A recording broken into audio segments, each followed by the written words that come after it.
This is Zombie Moon, a serial zombie novel. Part 13. Chapter 13.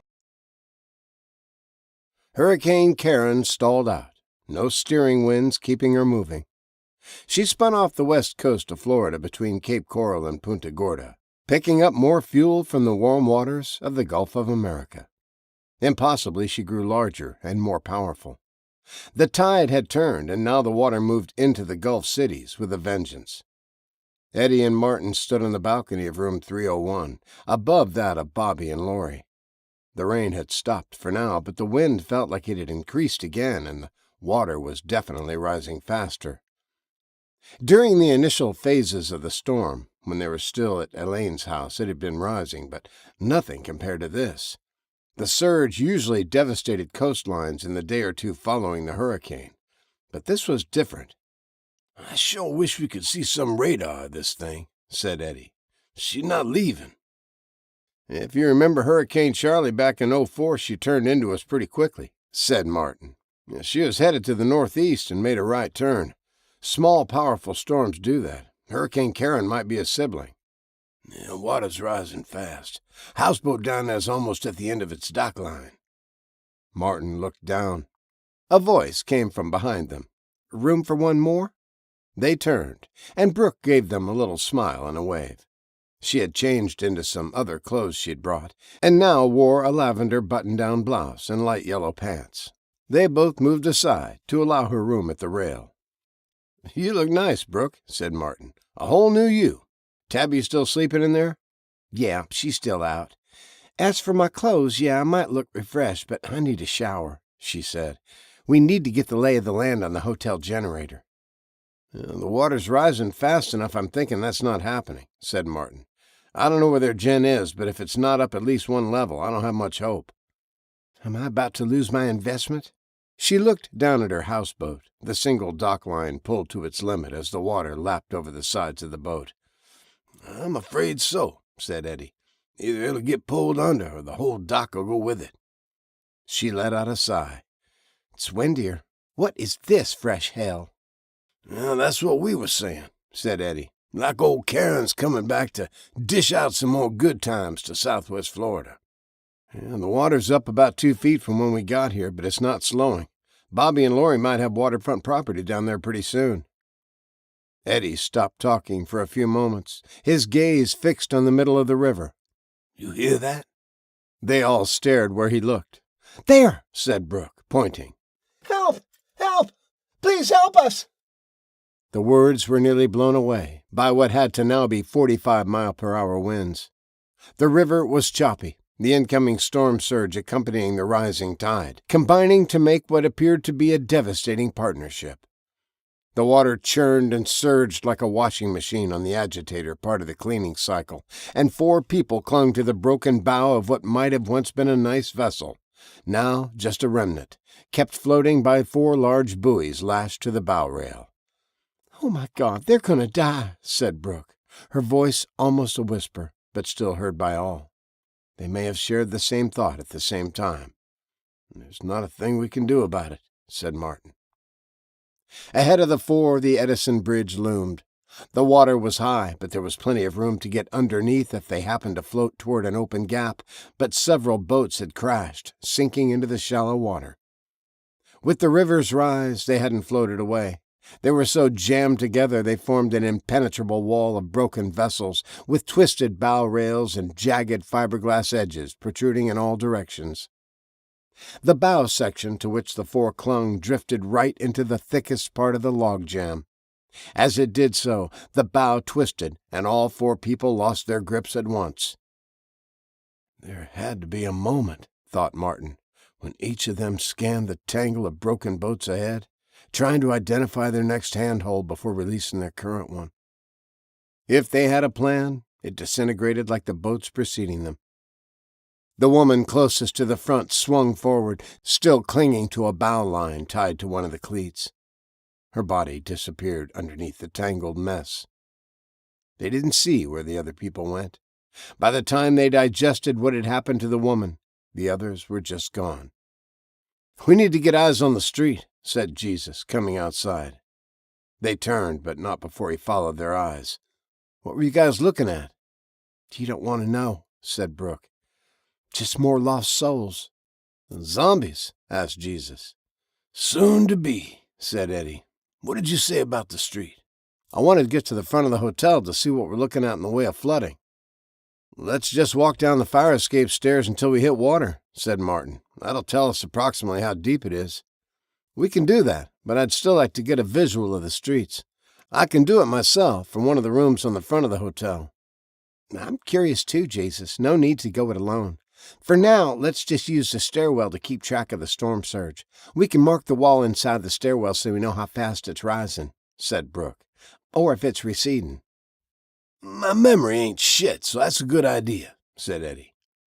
"Also, I want to check on Sarah before we hit the stairwell," said Brooke. "Since we haven't come back to force her into slave labor, she probably believes we aren't here to hurt her."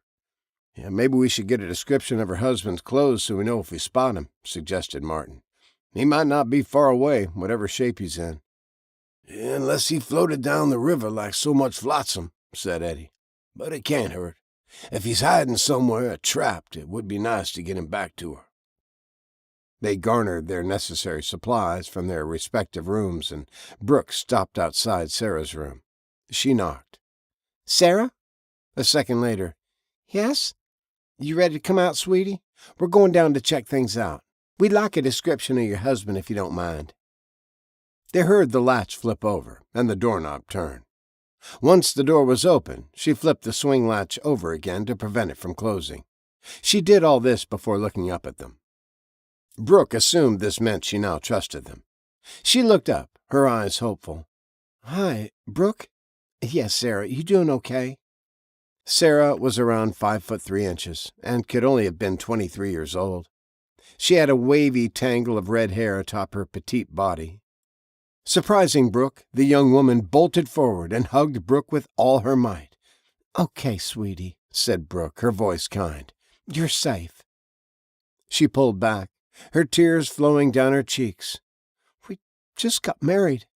I know the Best Western isn't much, but this is our honeymoon. We were on top of the world until everything. Zombies, hurricanes." Now, said Eddie, his voice equally as sympathetic. "As far as the Best Westerns go, this one's right up there with the best of the waterfront properties. Point taken on the zombies, but so far it's only a single hurricane. I'd take 2 or 3 of them to get rid of the walking dead." Despite her sadness, she smiled and let out a little laugh. "Yeah," she said. "So would I. Did you see my husband?" Jesus said, "We're going down now. What does he look like?" "He's got red hair, too," she said. "He's wearing khaki shorts and a green polo shirt. Eyes hot, I think. And so the alligator thingy on the chest. He put on tennis shoes before he went down." "That should do it," said Jesus. "We'll look around." "I'll come with you," she said. "No, sweetheart, you won't," said Brooke. "We've been out in this shit a lot, and even we make mistakes. Just stay here and let us see if he's in the lobby area or maybe out front. The water's rising fast, so we have to go." "Maybe go on to the balcony and search around down by the pool before it gets any more flooded." He pulled a radio from his belt and looked at the others. "Y'all have your radios, right?" They all patted the devices, clipped to their waistbands and belts. "Take this," said Martin. "It's on the right channel. Just turn it on and push this button. Everyone in our group is near a radio, so somebody will come. Identify yourself, though. You got it?" "I do," she said. "Please let me know as soon as you find him, okay?" Martin knew it was a long shot. He either drowned, got struck by debris, or became a zombie from whatever was causing it. Either way, the first 2 methods of death would lead directly to the last condition, unless the mode of death involved severe brain trauma. "We will," said Brooke, hugging the girl again. Martin was glad he did not have to answer her. His voice would have told the girl he was lying. She went back inside, and they waited to hear Sarah swing the lock back into position before proceeding toward the stairwell. Jesus pulled open the door. It was pitch black inside, but they could hear water. "Shit, hold on," said Jesus. "What?" He removed small boxes from his bag. They were headlamps from the picture on the front. He handed them out. It says the batteries are included." Each opened the boxes, unwrapped the batteries, and inserted them into the lights. They adjusted the elastic straps and fitted them on their heads. With the push of the button, everyone blinded one another. "Shit," said Brooke, turning hers back off and turning away. "They work, that's for sure." "Yeah, let's save the cheap OEM batteries for when we really need them," said Eddie, pulling the stairwell door open again. They all stepped inside and let the door close behind them. Martin quickly checked it. Unlocked, as a fire door should be. "Let's descend," said Brooke. They started down the concrete steps and reached the middle landing between floors 3 and 2. It was dry. They shone their lights down between the steps and saw a reflection. They couldn't tell how far down it was. They made their way down farther. They reached the second level, and it was still dry. The water still seemed to be several feet below the level upon which Laurie and Bobby had chosen to bivouac. As they got to the middle landing, they could see the water was still just about 3 feet deep. It was muddy and murky from being churned like the agitator cycle on a whirlpool washer, but that wasn't a problem. Jesus looked around and saw a broken piece of brick lying in the corner of the stairwell. He picked it up and crept down the steps to the water level. Supporting himself on the block wall, he reached down and drew 2 arrows that terminated right at the water line. "There, that'll let us know if it's rising or falling. But look at that. Anything could be in that water, under the surface," said Jesus. "True," said Eddie. Jesus continued his thought.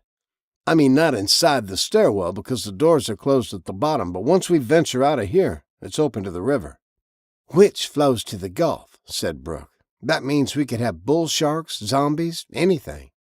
"There goes all my goddamn bravery," said Eddie. "Just when I think I'm so old I'd risk it all, my old self-preservation gene kicks in." "Yeah, maybe Jesus is right," said Martin. "Let's head back up to the second floor and get into the room across the hall from Bobby and Laurie's. We'll hit the balcony and have a look at the street from there.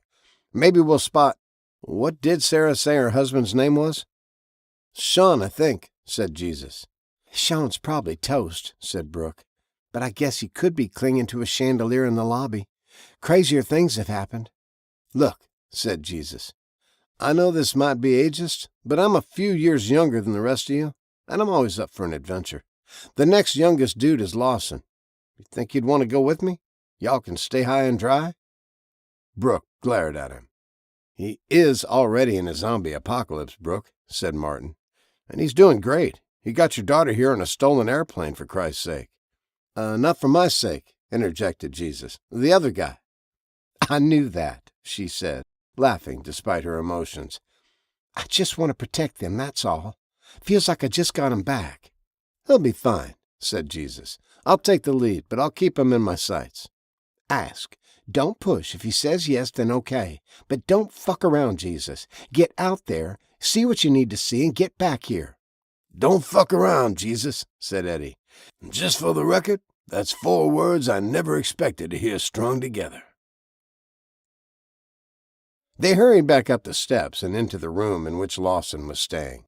After 2 quick raps on the door, they pushed inside. Lawson was shirtless, standing at the sliding door staring out. "Hey, Mom, guys, I can't tell if that water's rising or falling now." "We marked the stairwell," said Brooke. "Hey, want to go on a scouting mission with me?" asked Jesus. "You don't waste any time," said Brooke, a glare in her voice, if that was possible. "No sense in it," said Jesus. "Hey, Law, I've cleared it with your mom. Grab a pistol, let's head downstairs and see what we see in the lobby. We're looking for an Irishman named Sean. If he's a zombie, we kill it. If he's not, we bring him back up to his bride in room 302. "That sounds like a worthy mission," said Lawson. "Sure, I'm already bored." "Fucking kids," said Eddie, shaking his head. "More balls than brains." "I like that," said Lawson. "You should have seen me landing that plane into a horde of zombies. There were balls involved there for sure." "I've always had more balls than brains," said Jesus. "Luck helps, though. Maybe karma. Anyway, come on, Lawson. Let's get those balls downstairs. I'd throw on some clothes first." "Yeah, protect the balls," he said. "But I have a limited selection. They're a hot topic around here?" Eddie laughed. "Hey, Marty, I thought that was Lawson. Turns out it's Rosalie, shopping at the Hot Topic." Hot Topic has men's clothes too, spat Lawson. Yeah, little fancy Euro-cut jeans with sewn patterns on the hip pockets and bullshit frayed knees, said Eddie. We used to tear up our jeans on skateboards and motocross bicycles. Oh yeah, and fistfights. Lawson smiled and shook his head. Whatever, boomer. Lawson, respect, said Brooke, but she was smiling. After Lawson pulled on a shirt, he said, Martin, you have that Ruger? I like it because it's small. Martin carried the Ruger 380 Auto in a holster on his waistband. He pulled it out. There's one in the chamber. Best to fire point blank with that one. Thanks. We'll be quick, right, Jesus? Yep, just a quick look-see in the lobby. Look, see, then leave. You hear me? It's getting dark in like half an hour. Yeah, Mom. Brooke kissed both men in their cheeks. Be goddamn careful and hurry. Stop using my dad's name in vain and I'll consider it. Jesus smiled. Out, now. They all laughed nervously, but said nothing else before departing. Martin smiled as the door closed behind them.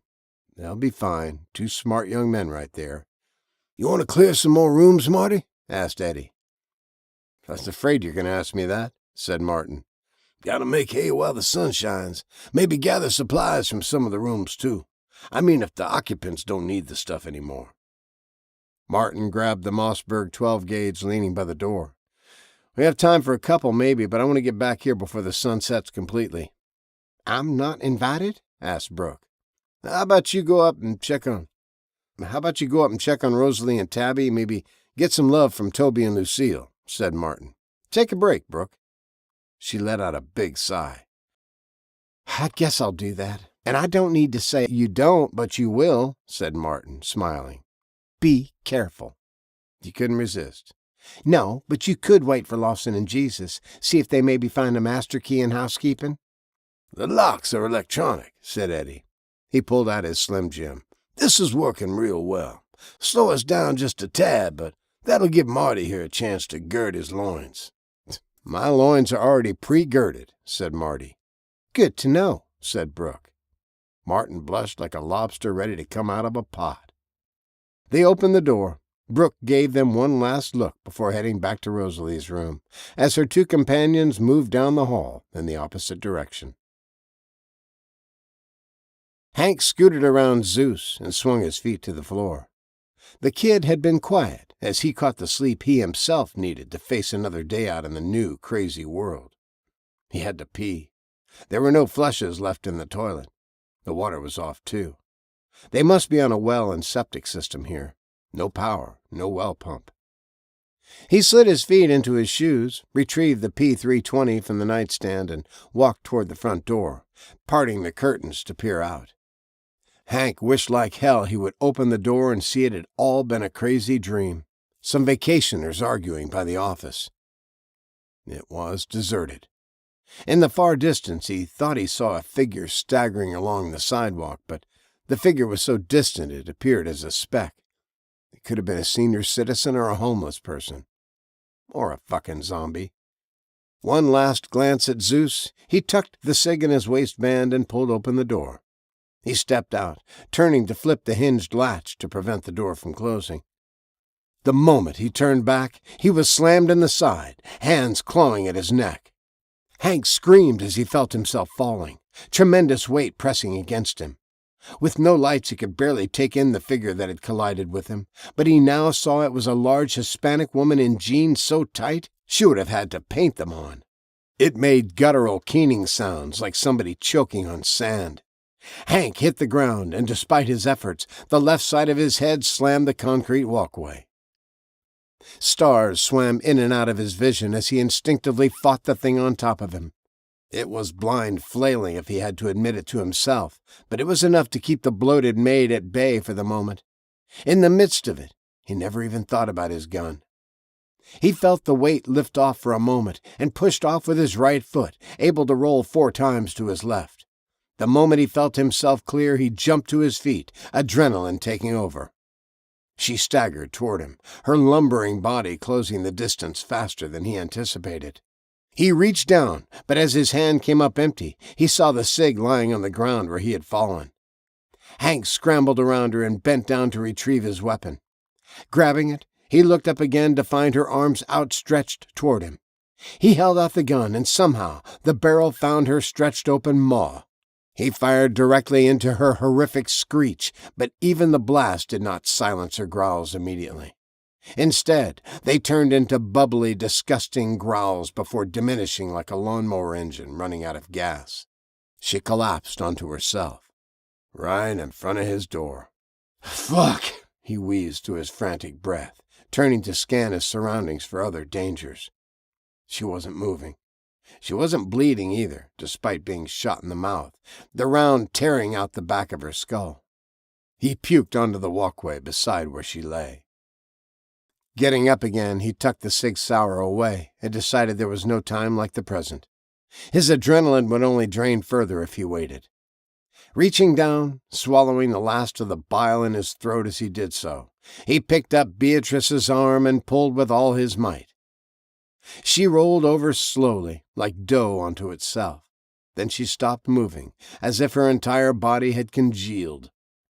Then he realized something. The door was a push. He stepped over her mass, pushed the door inward, and went back into his room. Zeus stared at him from the bed, his face and his eyes smiling. "I saved your fucking life, kid." Zeus said nothing. Hank closed the door and latched it again. He would pee in the sink.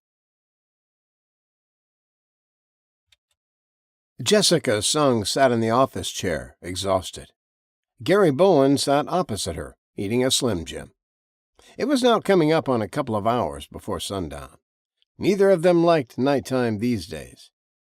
He peeled back the wrapper as he bit into the last exposed length of the processed sausage stick. "Those things will kill you." "Eventually," said Gary.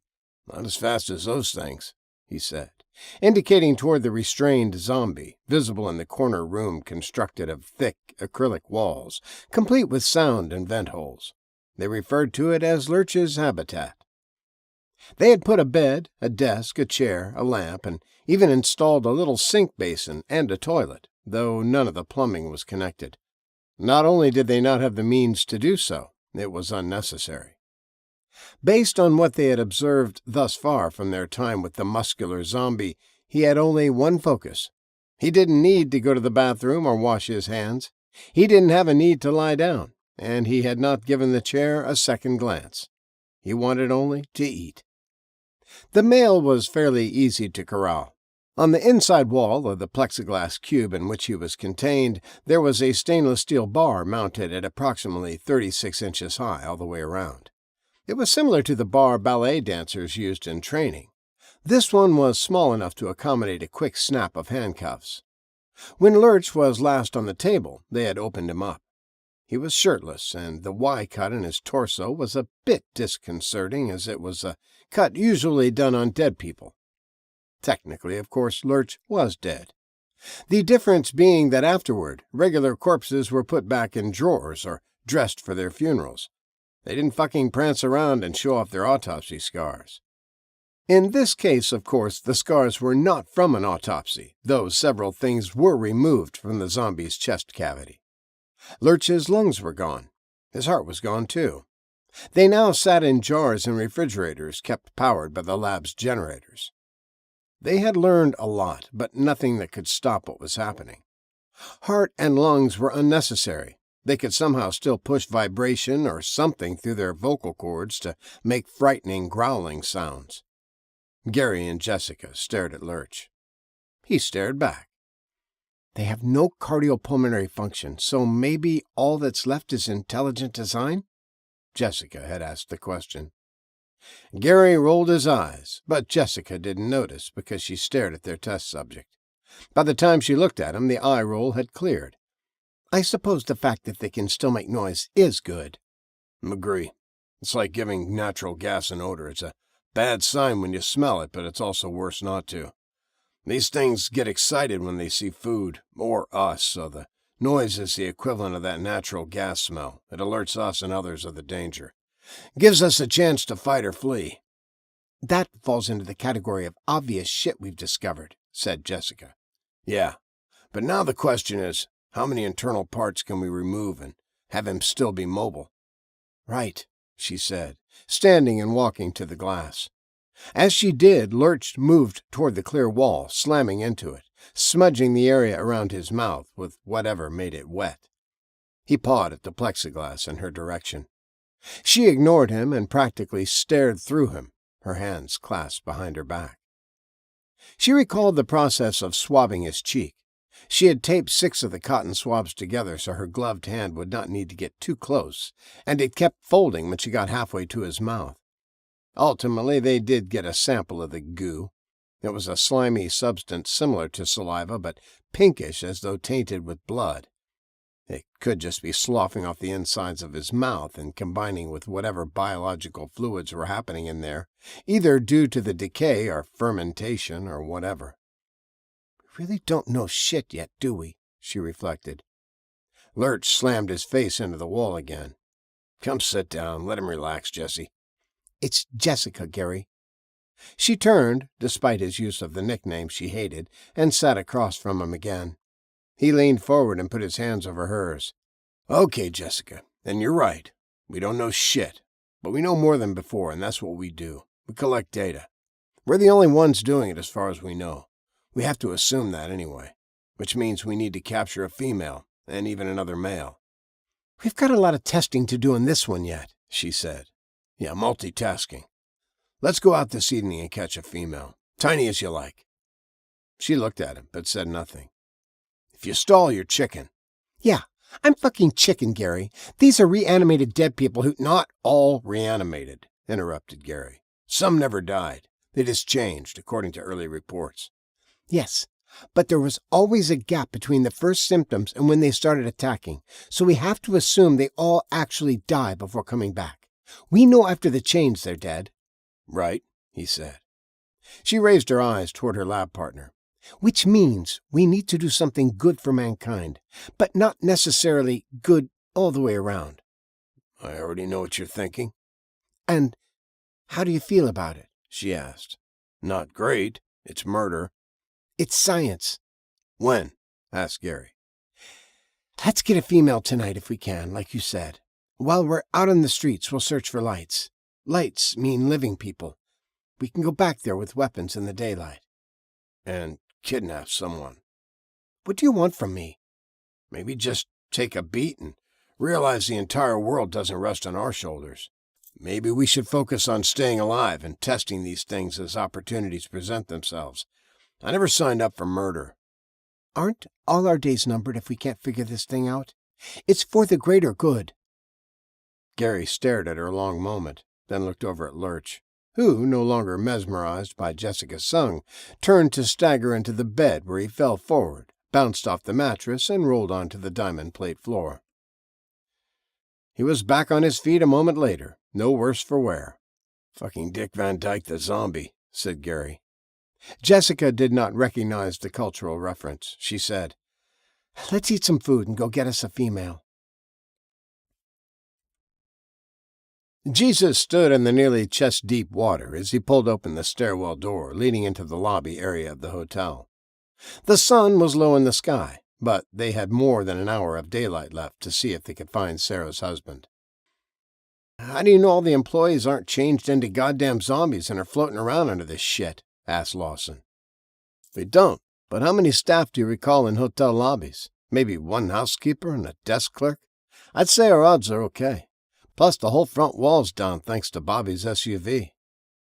Indeed, the tactical SUV sat squarely in the middle of the lobby, the debris behind it underwater, but the hotel front open to the street. Great. Sean probably wandered out through that hole. We'll never find him. Hey, Law? Let's just find some snacks or something and get back upstairs. Are those bags of chips floating around over there? He pointed toward the mini-store next to the clerk's desk. Lawson, Jesus said again. He had started pushing through the water toward the front desk when Jesus reached out and snagged the back of his shirt. What? Jesus nodded toward a column just in front of the elevator. Arms wrapped around it, the hands clutching at one another where they came together. The rest of the person wasn't visible, but the hands were shaking badly. Sean? Called Lawson. Hello? A voice called. They pushed fast through the water toward the column. It was approaching chest deep on Jesus. Rounding the column, Lawson and Jesus saw a tall man with red hair clinging to it, his cheek pressed firmly against the marble. "You can open your eyes, Sean. I'm Jesus." "Oh, I'm not ready to meet you yet," he muttered, tears immediately erupting from his eyes. Maybe I should have spoken first," said Lawson. "His name is Jesus. He's not the real Savior. I'm Lawson. Your wife, Sarah, is upstairs. She's okay." His eyes popped open. "Oh, my God. Are you serious? I had this thing come after me, and I hid behind this column. Then the water started rushing in, and I just grabbed on. Where's Sarah?" "In your room, where she's been, waiting for you." "How do you know my name?" "Because Sarah told us." "There's more of those things," he said, looking around at the water. "I kick at them when they come near, and they're not that coordinated, so the water eventually pulls them away from me." "If you let go of that thing and come with us, we can end that cycle," said Jesus. "The stairwell leading back up to your wife is about 40 yards that way," he pointed. "Yeah? Yeah, but if I know Lawson, he's going to want to get some chips first." Jesus held the Mossberg above the water level, waiting for Sean to let go of his grip. "Shit, what was that?" Sean looked at the surface of the water.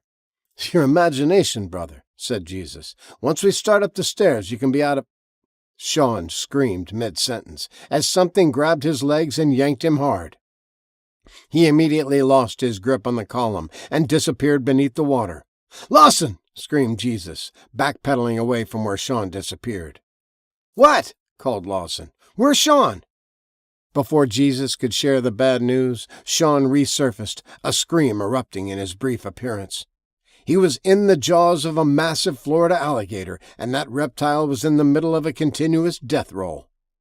Sean didn't exactly have his wits about him, because he was screaming like a man in the middle of a waking nightmare.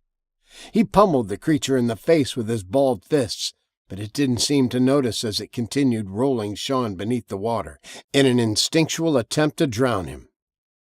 Lawson pushed through the water to reach them, but now he was more cautious, eyeing the water's choppy surface as he made his way.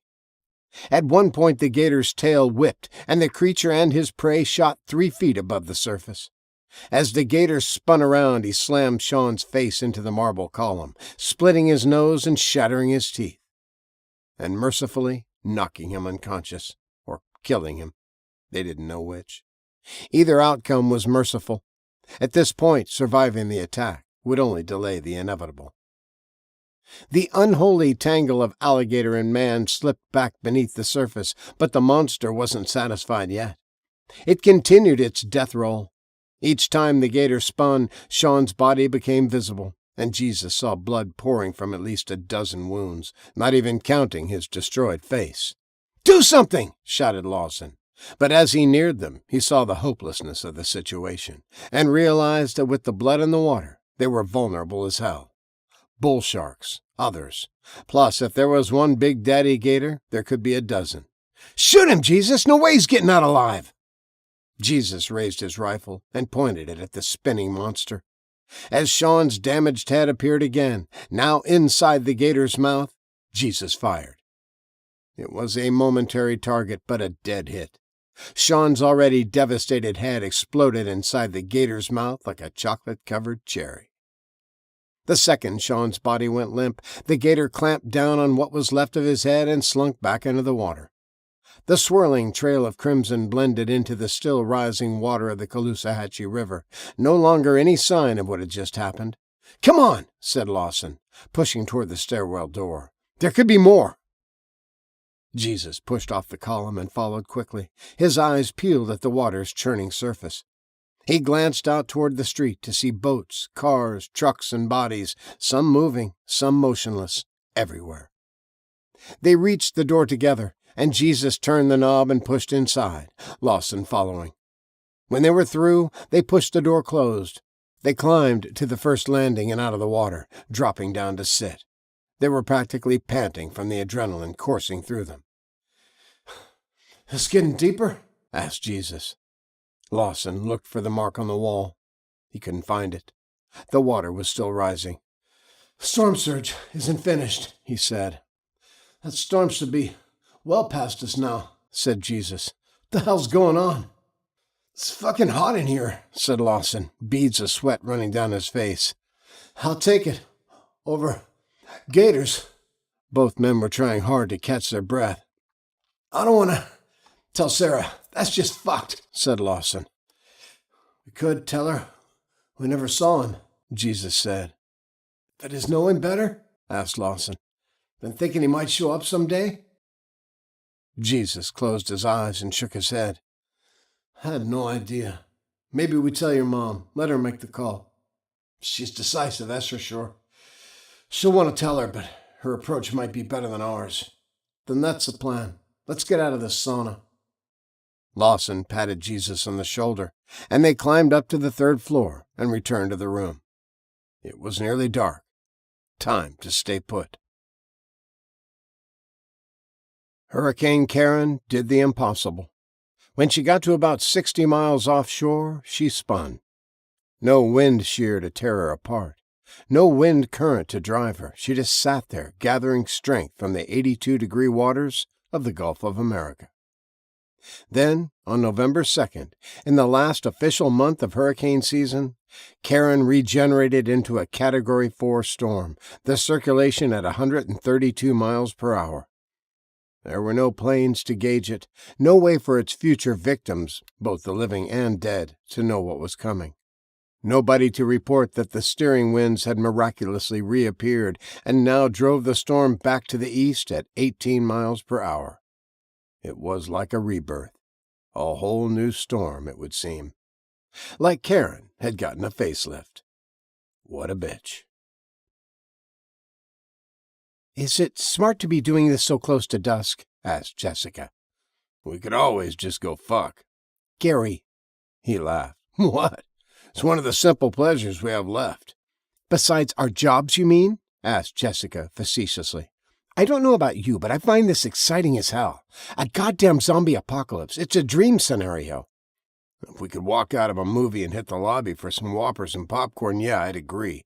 This isn't a movie, Jess. Yeah, because they don't make movies as fucking good, she said. Now, shh. If we're going to find a female, it's going to be here. They had parked their vehicle, which was essentially a converted ambulance, at the curb. The rear doors were open, and they had withdrawn the rolling gurney and scissored the legs to full height. They stood outside the Sephora storefront. The store had been open at some point during the outbreak, like most stores were before they figured out the seriousness of it all. They just didn't know how this chain had responded, or if anyone within the organization had the wherewithal to issue company-wide memos to take precautions. That depended on whether their brains were addled by the sickness they were certain was viral. This gun's too big, she said, looking at the Glock 17. I like my Ruger LCP. Now, these are easier to shoot, said Gary. Longer barrel, plus they're more deadly. I know, I just don't like... Never mind, open the door. He racked the slide on his Glock, and she did the same.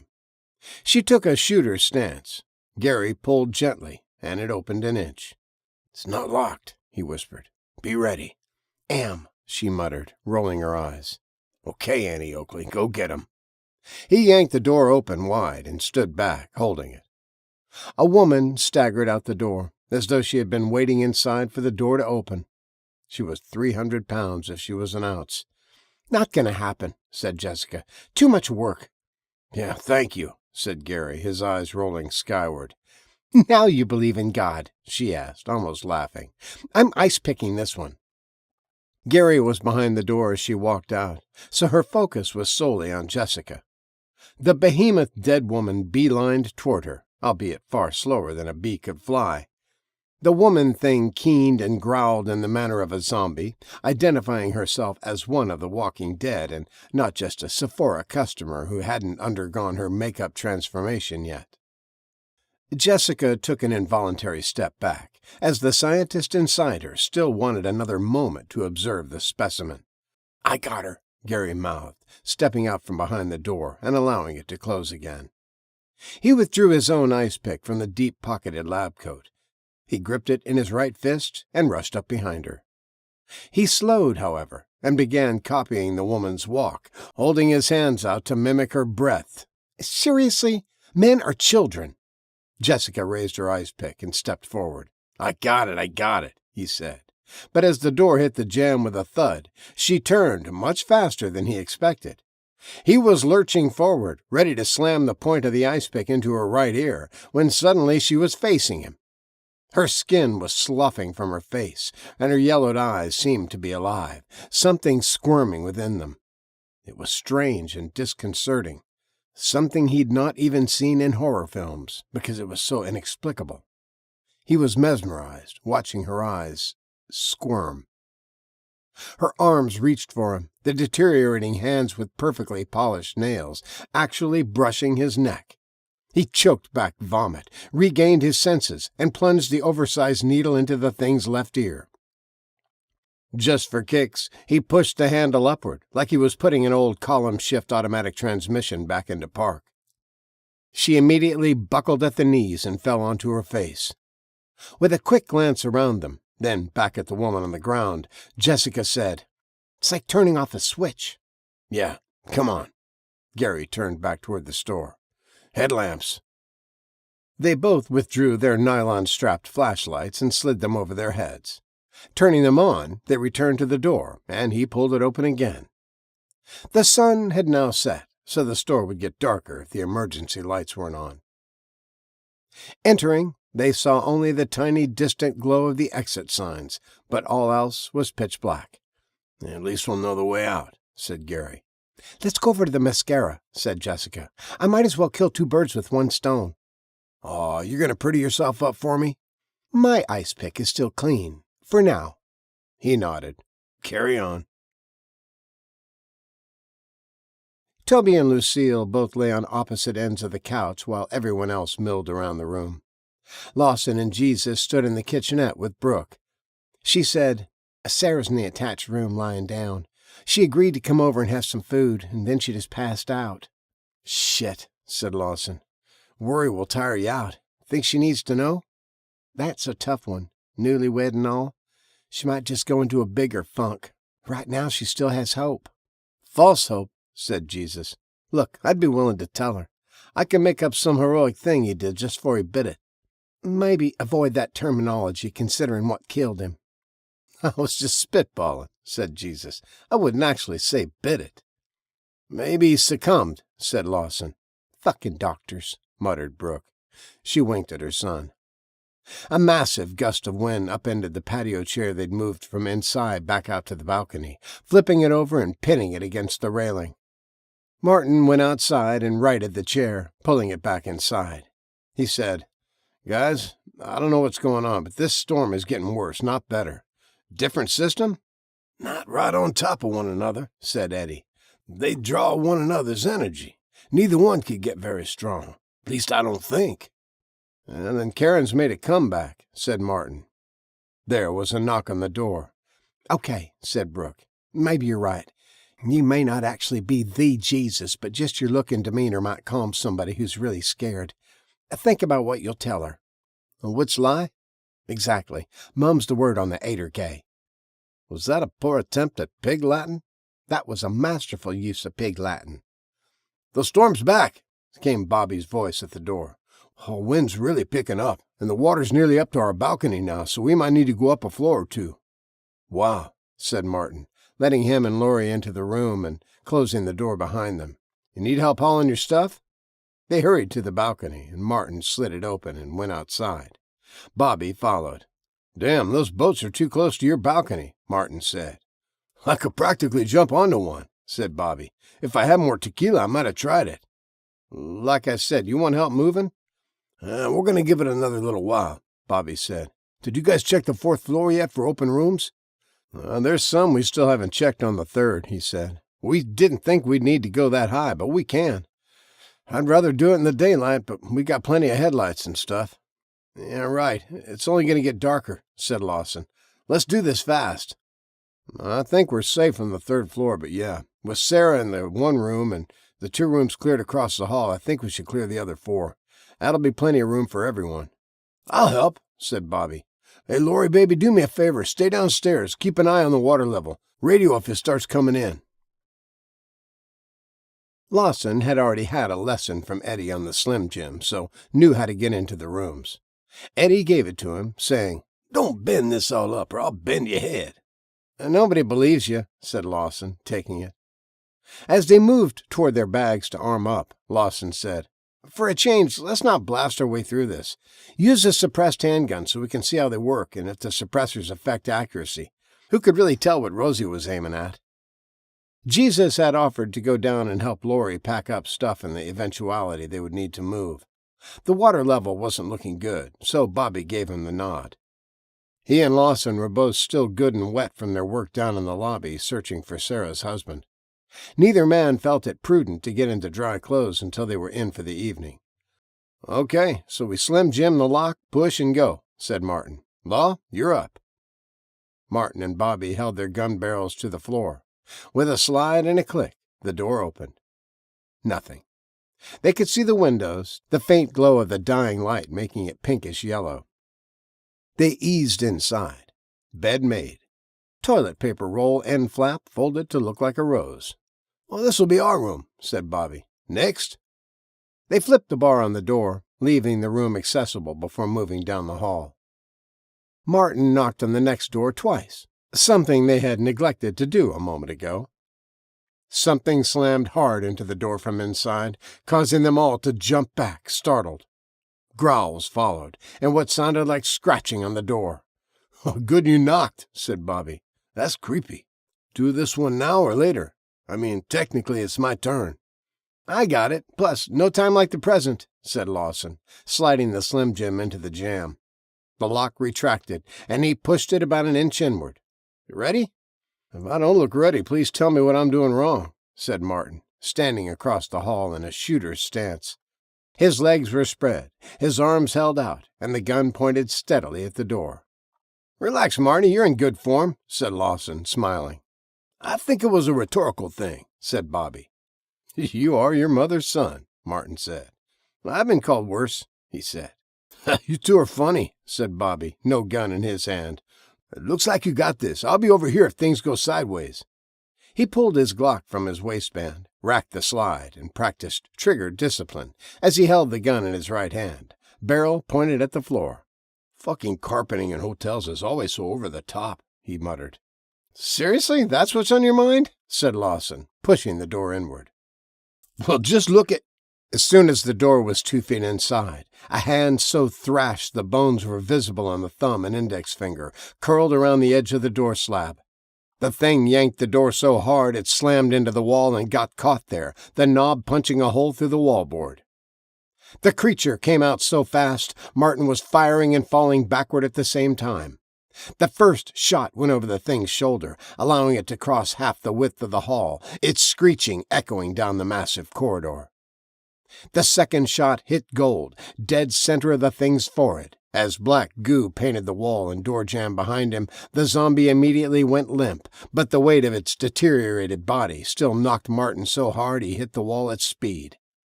Just opposite that room was another, and his head slammed into the painted steel door trim, knocking him senseless.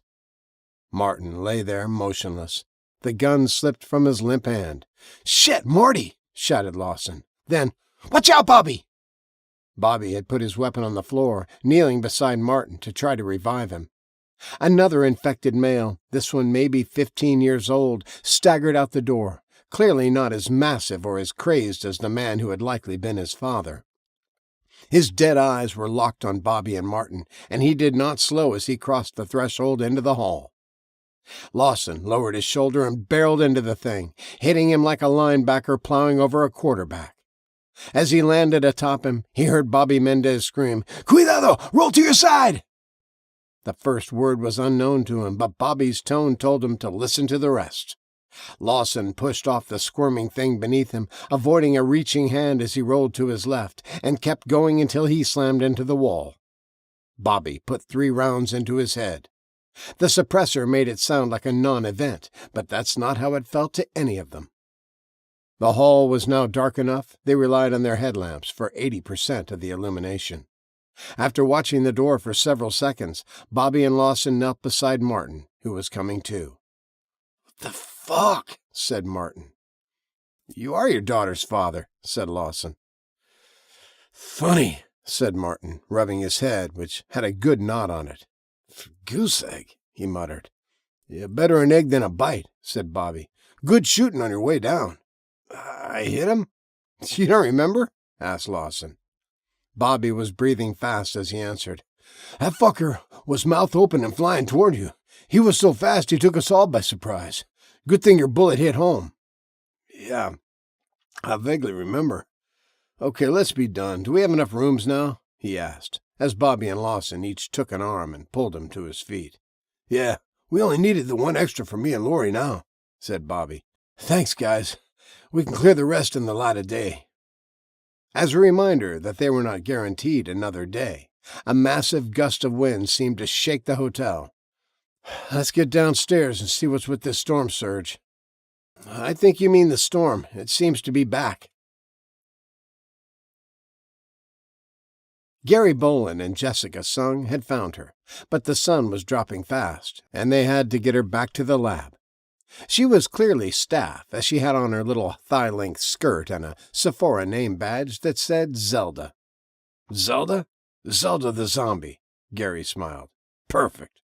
We'll take the gifts we're given, said Jessica.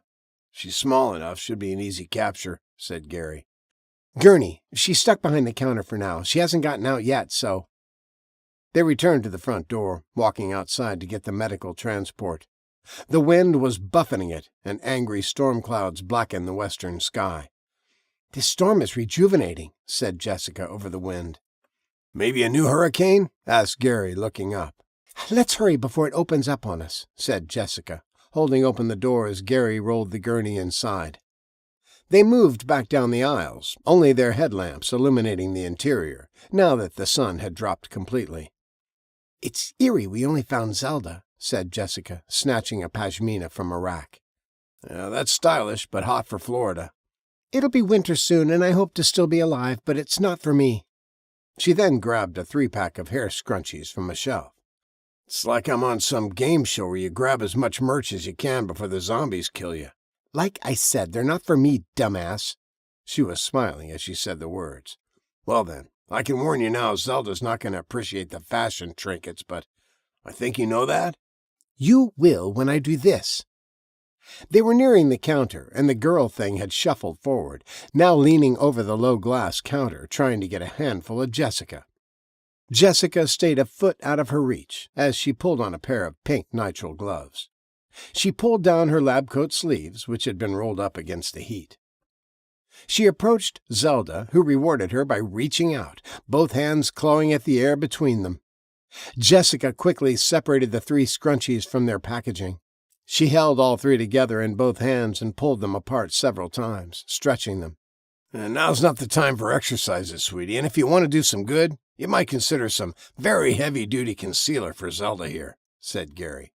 Ha ha, she said, focusing on her task. She held the scrunchies all as one and stretched them wide open, standing just inches out of the dead girl's reach. With one quick motion, the second Zelda's hands came together, Jessica's hands flashed forward, cleanly slipping the scrunchies over her wrists. When she let go, the girl was essentially handcuffed. Okay, go get her. You gonna cuff her mouth? That's where you come in. Lift that counter flap over there, go inside and distract her. Should I do a little soft shoe? You know how to do that? Asked Jessica. No, I don't. What are you gonna do? Shouldn't take long if you'd just go. Hurry. The wind is getting stronger, and it's going to get pitch black out there without streetlights. He shook his head and walked around to the side. Jessica said, Here, honey, ignore him just now. She snapped her fingers, and Zelda growled at her. Gary had now slipped inside the sales clerk's area without her noticing. Jessica said, Okay, now I just needed to turn around. Do something sudden. Jessica twisted the pashmina in her hands and held it like a killer with a choke wire. Hurry, Gare. You ready? He mouthed. Been ready. Go. Gary Bolen clapped his hands right behind the sales associate's head. She spun around as intended. Gary stepped back and pretended to do a little Fred Astaire pseudo-tap dancing. Gotcha, said Jessica, whipping the pashmina over the clerk's head and sliding it back and forth over her face until it dropped into her open mouth. Jessica quickly pulled it tight and triple knotted it. And that was terrible dancing, by the way. I saw it on the internet, he said. Looked good when Astaire did it." "Who?" "You're shitting me," he said. She was now gagged, unable to close her mouth, her guttural screeches muted. Gary said, "Good work, Jess." He bear-hugged the dead salesgirl and lifted her over his right shoulder, carrying her back to the counter flap. He walked to the gurney and flopped her down onto her back. Together, they secured the chest and leg straps. "Whew," said Gary. "That went about as smoothly as possible. Nice work." "Teamwork makes the dream work," she said. "What rhymes with nightmare, though?" asked Gary. "Whitemare, but I don't think that's helpful." They pushed to the front of the store, and Jessica said, "Hold on." She hurried to a nearby rack and searched until she found what she was looking for. "What's that?" "Vaginal lube. This zombie apocalypse has me dry as a bone. That said, we're still going to celebrate with a fuck tonight." "I need to catch some more zombies with you," said Gary. "Don't push your luck." Pushing open the door, it was caught by the wind and slammed hard against the building. "Oh, shit," said Gary. "Look." "This hurricane is back," said Jessica, following his gaze to 3 stumbling figures that were undoubtedly among the dead but moving population. "It looks like it. Maybe there were 2 right on the same path." "Hurry," said Jessica, pushing the gurney out. They rolled it to the van, and Jessica opened the rear doors. It worked as designed, and the 3 zombies had only cut half the distance between them by the time they strapped the gurney in and closed the doors. They got inside, buckled their seatbelts, and headed back to the lab. One can't be too safe. It was an uneventful trip. Weird, but uneventful. Zelda's growls were muffled through her gag. "Come on, it'll only take a minute. We'll run up to the roof. I just remembered some of the hotels on the river installed rooftop gens after Hurricane Ian's storm surge." "If it was here, wouldn't it be running?" asked Jesus. "I don't know why it wouldn't, but it's worth checking out," said Martin. "I'll stay here with Tabby," said Eddie. "I'm done with surprises for today." "Shit's fucked out there," muttered Tabitha. "Pardon me, young lady?" She looked directly at Eddie and said, "Shit's fucked." "And where did you learn that?" he asked, following up. "Rosalie?" Eddie looked at Martin and Jesus, both of whom were smirking. "Shit's fucked, what can we say?" said Jesus, shrugging. "My kid's a potty mouth after a couple days with this group. My wife would have a shit fit." "What's a shit fit, Daddy?" "Can't blame nobody but yourself for that one," said Eddie, shaking his head.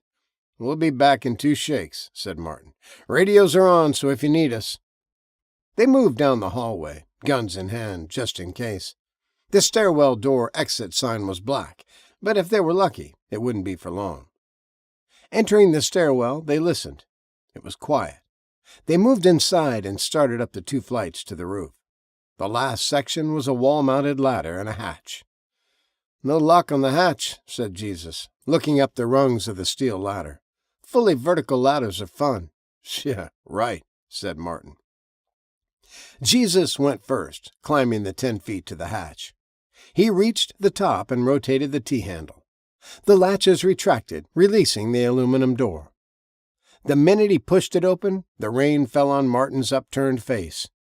Jesus climbed onto the roof, and Martin started up the ladder. When both men were on the gravel-topped roof, they held on to one another to keep from getting blown off. They saw a low structure in the distance, about 20 feet away. They began moving toward it. It was the right size and configuration. With the hatch having been closed, they weren't worried about encountering anyone up there. They reached the equipment and saw it was indeed the generator. The meters were dark, the motor quiet. There was a steel tank with diesel written on the side. Martin tapped the metal. "It's full," he reported. "Great," said Jesus. "Now we need to find some switches or something." He looked around. "Hey, electrical panels." The 2 men hurried over, and Martin opened one while Jesus opened the other. "The main switch has a screw lock on it," said Martin. He reached into his pocket and withdrew a pocket knife with a small screwdriver attachment. "Makes sense," said Jesus. "As long as the mains on it won't allow the gen to kick in. The power could backfeed into the grid."